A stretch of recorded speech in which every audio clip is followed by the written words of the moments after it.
الرحمن الرحيم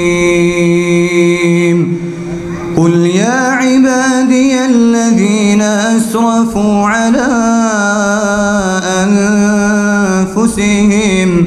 لا تقنطوا من رحمة الله إن الله يغفر الذنوب جميعا إنه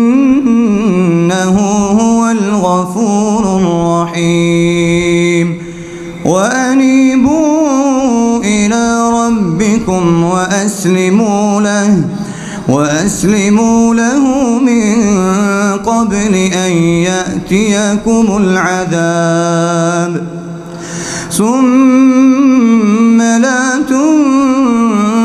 تنصرون واتبعوا أحسن ما أنزل إليكم من ربكم من قبل أن يأتيكم العذاب